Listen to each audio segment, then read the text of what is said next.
जी, ये आप देख सकते हैं कि लकड़ी का जो तैयार बर्तन है उसके अंदर ये दाल वगैरह डालकर दे रहे हैं।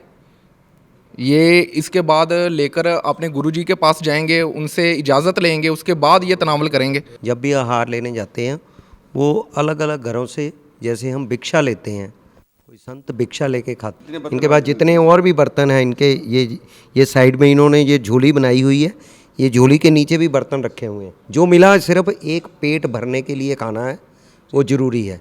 जैन धर्म में एक नियमावली है कि जब सूरज उगता है ठीक है। उसके 48 मिनट बाद ही खाना शुरू करते हैं, खा सकते हैं, और जब सूरज छुपता है उसके 48 मिनट पहले या आधा घंटा पहले ही भोजन समाप्त कर लेते हैं। अस्सलाम वालेकुम, एमरा डिजिटल के साथ मैं हूं आपका होस्ट आतिफ मलिक। नाज़रीन, जैन दोस्तों को आए हुए पाकिस्तान में आज तीसरा रोज़ा है। आज हम आपको इस वीडियो में दिखाएंगे कि ये जैन जो दोस्त हैं हमारे, वो खाना किस तरह तैयार करते हैं, इनकी टाइमिंग क्या होती है खाने की। आइए मेरे साथ आपको इस वीडियो में दिखाते हैं। सर, हमें सबसे पहले ये बताएं कि जैन फूड है क्या असल में? ओके, बेसिक फूड सभी का सरीखा है। जैसे इंडियन सब कॉन्टिनेंट में लोग अपने थाली में होता है नॉर्मली एक चपाती, एक सब्जी, दाल, राइस, ये बेसिक फूड हो गया।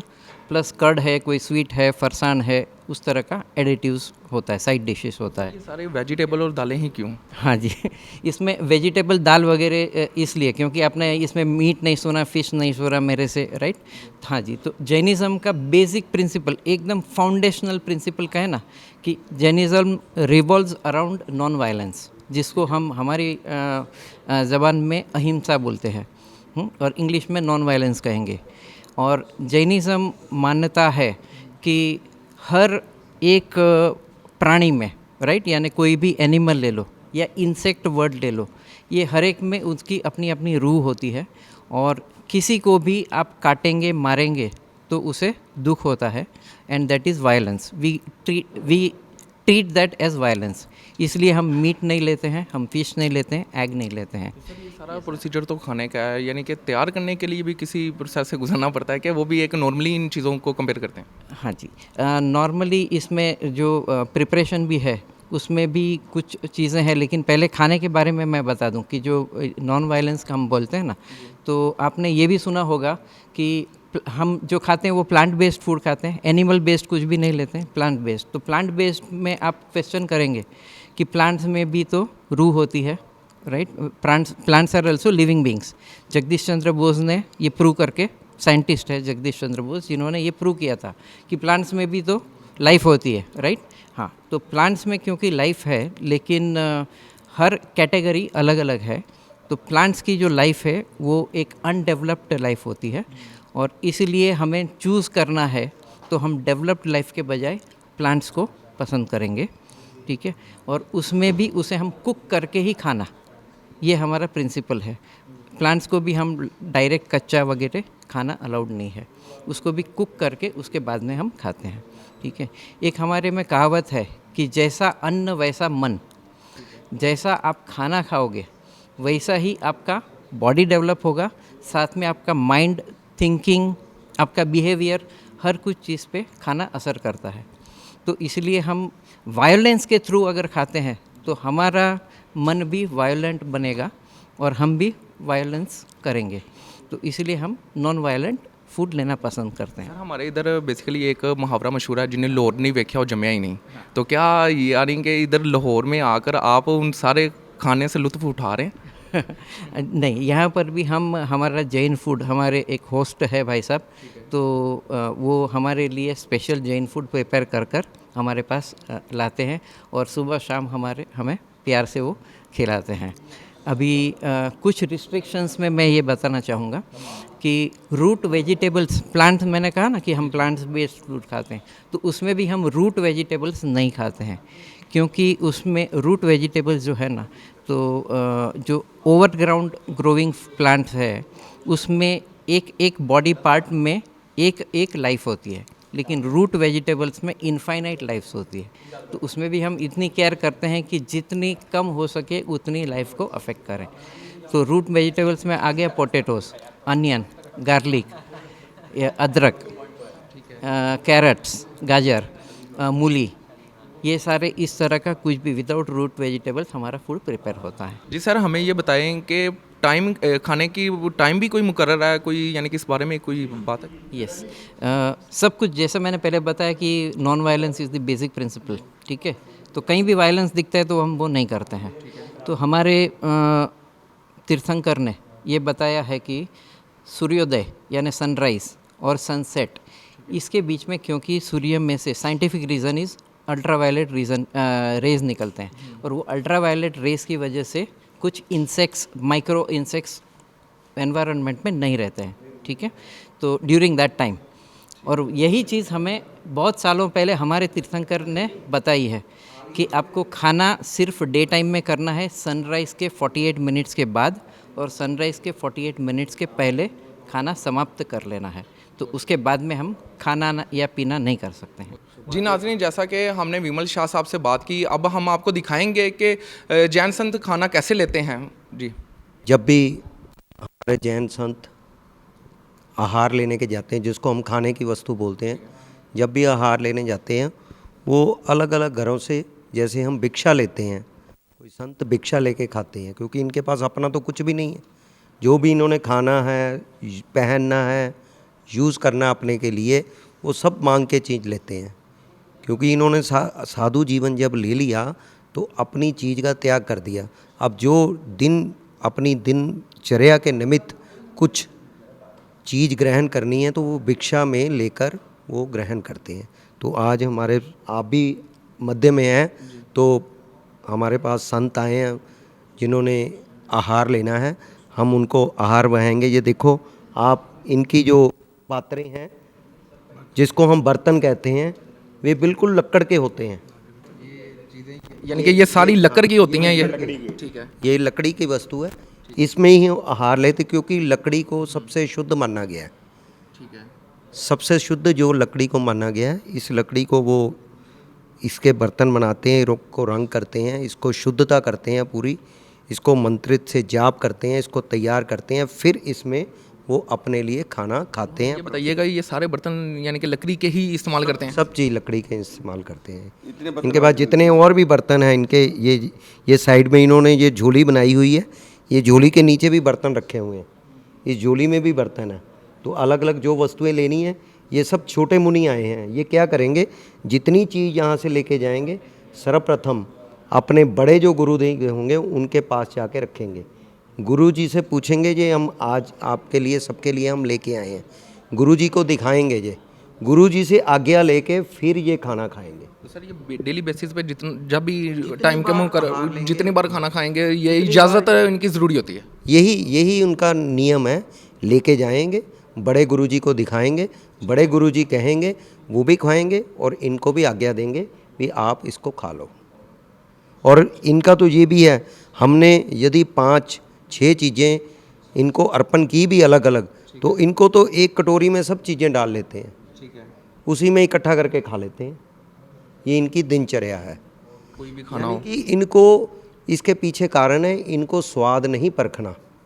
जो मिला सिर्फ एक पेट भरने के लिए खाना है, वो ज़रूरी है। वो पेट भरने के लिए खाना है, स्वाद की इंद्री का तो त्याग इन्होंने कर ही दिया हुआ है। जो रसना इंद्री है, जिससे हमें रस आता है, उसका ये त्याग कर चुके हैं। अब तो केवल पेट भरने के लिए कुछ चीज़ लेनी है, वो लेते हैं, अपना पेट भर लेते हैं। सर, आपने हमें ये बताया है कि 2-3 जितने भी खाने होते हैं वो इसी लकड़ी के बर्तन में हम डाल देते हैं, तो वो तो सारा जो सालन वगैरह होता है वो मिक्स हो जाता होगा? नहीं, हम अलग अलग दें भी इनको, अलग अलग भी देते हैं? अलग अलग देते हैं, परंतु वे खाने में सब चीज़ें इकट्ठी करके खा लेते हैं। यानी कि ये इकट्ठी करके खा लेते हैं? इकट्ठी करके वो खा लेते हैं, ये उनका नियम है। मिक्स करना उसको, मिक्स करके खा लेते हैं। यदि वहाँ पे 5 मुनिजन भी हैं, लेके एक जना गया, 5 मुनिजन के लिए इकट्ठा कर दिया, सभी को बांट दिया 5 जनों को, तो सब ने 5 अपने 5 हिस्से बना दिए, 5 हिस्से वो खा लेते हैं। ये उनकी दिनचर्या है। अभी दिखाएं ज़रा हमें डाल के। जी, ये आप देख सकते हैं कि लकड़ी का जो तैयार बर्तन है उसके अंदर ये दाल वगैरह डालकर दे रहे हैं। ये इसके बाद लेकर अपने गुरुजी के पास जाएंगे, उनसे इजाज़त लेंगे, उसके बाद ये तनावल करेंगे। जिन धर्म में उनोदरी तप कहा जाता है, ये आप देख सकते हैं कि लकड़ी के बर्तन में ये इन्होंने 2 रोटियां रखी हैं, दाल रखी है, मिर्च है, जो कि हस्बे मामूल अगर इनको लगे कि सालन फीका है या इस तरह की नमक वगैरह या मिर्च वगैरह डालनी है तो वो हस्बे मामूल डाल देते हैं। सर ये बता सकते हैं ये क्या चीज़? ये तुरई की सब्जी है जी। ठीक है। तुरई की सब्जी तो ये भी आप मिक्स करेंगे कि अलग अलग देंगे? नहीं, अलग दिया है, वो अंदर जाके अपने आप मिक्स करेंगे सब। अंदर जाके खुद मिक्स करेंगे? इजाज़त लेने के बाद खाएंगे? जी जी जी। ठीक है। और जैन धर्म में हमारे यहाँ पर उनोदरी तब कहा गया। उनोदरी मतलब अपनी भूख से कम खाना। ठीक है। अगर हमको 100% भूख है तो हम उसको 60-70% साधु जीवन ऐसा होता है, वो भूख से कम ही खाते हैं। जितनी जीवन की ज़रूरत है सिर्फ उतना ही लेते हैं और उतना ही खाते हैं। जितनी भूख लगी हुई है उससे कम कम खाना है। कम खाना है जी। और उसमें भी 2 रोटियों की भूख है तो 1 रोटी खानी है। और उसमें भी क्या है, ज़्यादातर तपस्या करते रहते हैं। किसी दिन एक टाइम भी खाते हैं। और हमारे वहाँ पर एक जैन धर्म में एक नियमावली है कि जब सूरज उगता है ठीक है। उसके 48 मिनट बाद ही खाना शुरू करते हैं, खा सकते हैं। और जब सूरज छुपता है उसके 48 मिनट पहले या आधा घंटा पहले ही भोजन समाप्त कर लेते हैं। उसके दौरान यानी कि कोई नहीं? रात को हमारे यहाँ खाने का निषेध है। रात को कुछ भी नहीं खाते, पानी तक, जल तक नहीं लेते हैं। 24 कहते हैं, 4 तरह के आहार का त्याग करते हैं। तो 48 मिनट बाद, सूरज निकलने के 48 मिनट बाद ये खाना लेते हैं, तो उसके बाद जो पूरा दिन होता है वो किस तरह गुजरता है इनका? पूरे दिन में सुबह जैसे अपना ब्रेकफास्ट हम कहते हैं, ये लोग नवकारसी कहते हैं। नवकारसी के समय पे ऐसे ही भिक्षा लेने जाते हैं। यहाँ पर तो अभी हम लाहौर में खड़े हैं, यहाँ पर तो जैन घर नहीं है, नहीं तो वैसे ये अलग अलग घर में घूम के सबसे थोड़ा थोड़ा लेके फिर वो जाके अपने गुरु महाराज के पास रखते हैं। उसके बाद दोपहर का भोजन का समय होता है और फिर शाम का भोजन का समय 5 बजे हो जाता है। सूरज छिपने से पहले इन्होंने खाना खा लिया, उसके बाद कुछ भी नहीं खाते। कुछ स्पेशल चीज़ बनी नहीं खानी? कुछ और कुछ इनके लिए स्पेशल नहीं बनता। ये कोई घर पर कहते नहीं हमको ये बना के दो। ये घर पर भिक्षा लेने गए, जो हमारे घर पे बना, जो भोजन बना होता है उसी भोजन में से ये लेते हैं। और जो इनके नियम है, मान लीजिए जैसे बताया कि ज़मीन के नीचे वाला भोजन नहीं लेते, तो जब साधु भगवंत ने आना होता है किसी भी जैन परिवार में तो उस प्रकार का वो भोजन नहीं बनाया जाता। जो उनको लेना होता है वही बनाया जाता है। और जो हमारा स्वयं का भोजन होता है, मान लीजिए मेरी 4 रोटी की भूख है, उसी में से वो 1 रोटी लेकर के जाते हैं। उनके लिए विशेष रूप से स्पेशल कभी भी कुछ भी नहीं बनता। ठीक है। तो सर आप इस सारे मामला पर क्या रोशनी डालते हैं? रोशनी जी है ही, हमारे धर्म में लिखा है ऐसा है जी। हमारे धर्म पे ऐसे ही चलते हैं, ऐसे ही करते हैं। और इसमें जो एक अंतिम बात, अभी जिस पात्र में ये खाना लेके गए, भोजन लेके गए हैं, इसको पानी डाल के इसको ये पी जाएंगे। ये इसको साफ कहते हैं? हाँ जी, साफ करते हैं। ये कोई साबुन वगैरह इस्तेमाल नहीं करते ये? करते हैं। उसको उंगली से ही पानी डाल के, और वो पानी भी फेंकना नहीं है, पानी भी पी जाना है वो। क्योंकि हमारे में कहा जाता है हर एक अन्न में वो कुछ देर उसको छोड़ दो ना तो उसमें जीव जंतु पैदा होते हैं और वो मर भी जाते हैं, तो उसका भी दोष उनको ना लगे, उसकी चीज़ का भी ये ख्याल रखते हैं। जी। हमारे वहाँ पर छोटे से छोटे सूक्ष्म जीव को भी मारना एक पाप समझा जाता है। और इसका अगर गलती से भी कुछ ऐसा पाप हो जाए तो उनको प्रायश्चित लेना पड़ता है उसका। वो कैसे यानी कि करते हैं? उनके बड़े गुरु को उनको बोलना पड़ता है कि आज हमसे ये गलती, हमसे ये पाप हो गया, तो उसकी क्षमा याचना मांग के वो फिर जो भी उसका देंगे, हो सकता है वो कहेंगे कि आपको, जैसे आप में रोज़ा रखते हैं कि 2 दिन आप व्रत कर लो, उपवास मतलब कुछ भी नहीं, सिर्फ पानी पीना, वो भी सूरज उगने के 48 मिनट के बाद। और सूरज इस तरह की वो सजेशन वगैरह देते हैं, लेकिन कोई सज़ा वगैरह यानी कि इस तरह का आप उसको सज़ा मान सकते हैं, सज़ा कह सकते हैं इसको? उनके लिए खुशी खुशी है कि हमारे गुरु ने कुछ हमको आदेश दिया, तो आज रोज़ा करना तो उनके लिए कोई ऐसा दुख की बात नहीं है। वो हुक्म की तमील करते हैं कि हमारे गुरु ने ये हुक्मनामा जारी किया है, तो हमारे लिए ये बाइस फ़ख्र है। न्यायाधीश देता है, ये न्यायाधीश नहीं, ये आदमी स्वयं सज़ा ले रहा है कि मैंने ये आज गलती की है, इसके सामने मुझे जो सज़ा देनी है गुरुदेव आप मुझे वो दीजिए। कभी जप के रूप में भी आती है, कभी तप मतलब उपवास रोज़े वगैरह के इसमें भी आती है। तो अलग अलग जो गुरु की इच्छा हो गुरु दे सकता है। दूसरी बात, ये हम कहते हैं जैन फूड, लेकिन जो हमारे बाप दादा पूर्वज थे, यहाँ तकरीबन सभी जितने पुराने लोग थे शाकाहार भोजन ही करते थे। और आज की तारीख में सिर्फ जैनियों ने उसको आज तक की परंपरा चालू रखी है, इसलिए उसको लोगों ने एक जैन फूड नाम दे दिया है। बाकी ये तो एकदम सामान्य फूड जो पहले ज़माने के हर बंदा यही खाता था। आज के ज़माने में वो पोजीशन सब चेंज हो चुकी है। और हमारे वहाँ पर जैसे कहा भैया ने कि कंद मूल कहते हैं, जो ज़मीन के नीचे उगती है, आलू, प्याज, मूली, गाजर, अदरक वगैरह, वो नहीं खाते हैं।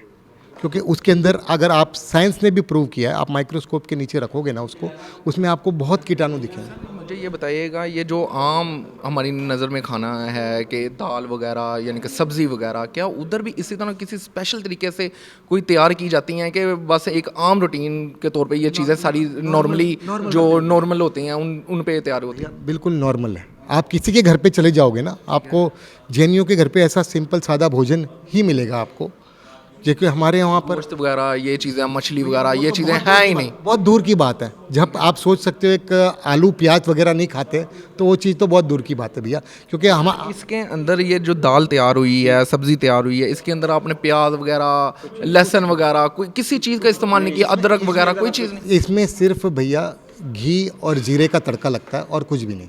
और वैसे भी एक चीज़ और जोड़ देते हैं इसमें, आपने बहुत अच्छा प्रश्न किया है कि अगर मान लीजिए कभी कोई मसाले वाली चीज़ भी बनती है तो घर का मसाला बनाया जाता है।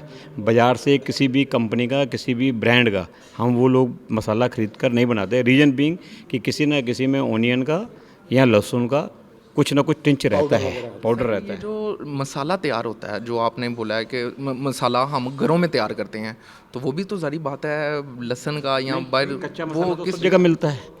आपने सारे जो मसाले में 10 आइटम डलते हैं, खड़े मसाले होते हैं, वो सिंगल अपने आइटम खरीद ली, इलायची ली, बड़ी इलायची ली, धनिया लिया। आप घर में तैयार करते हैं अगर दिल कर रहा है यानी कि खाना है का? हाँ, घर पर ही तैयार करते हैं।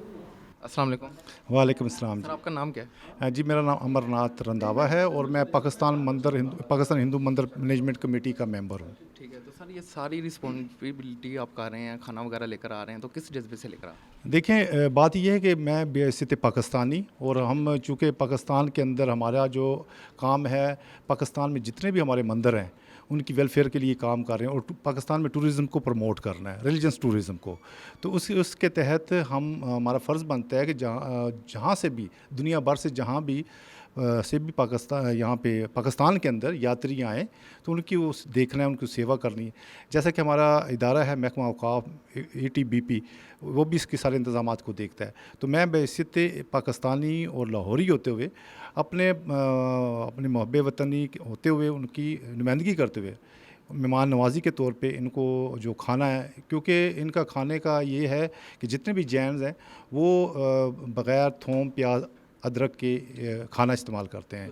खाने में क्या क्या चीज़ें पसंद होती हैं, कुछ बताएंगे हमें? यहाँ पे हम इनको बिल्कुल सादा फूड है, जिसको हम कहते हैं कि शुद्ध खाना भोजन, शुद्ध भोजन है। इसके अंदर हम इनको सिर्फ दाल और चावल और सब्ज़ी जो सी है वो हम उनको प्रोवाइड कर रहे हैं, चपाती प्रोवाइड कर रहे हैं, और बस ये सारी चीज़ें जो उनकी मंशा के मुताबिक है, जो धर्म इन्हें जो जैन धर्म बताता है उसके मुताबिक हम उनको चीज़ें प्रोवाइड करने की कोशिश कर रहे हैं। सबसे अहम बात ये है कि बहैसियत लाहौर में हम मेहमान नवाज़ी की और उस तर्ज़ को, उस रवायत को कायम रखते हुए हम अपने बहैसियत पाकिस्तानी, पंजाबी, लाहौरी होते हुए हम वो मेहमान नवाज़ी का फ़र्ज़ निभा रहे हैं। ठीक है सर, बहुत शुक्रिया, आपकी मेहमान नवाज़ी और जज्बे को सलाम पेश करते हैं।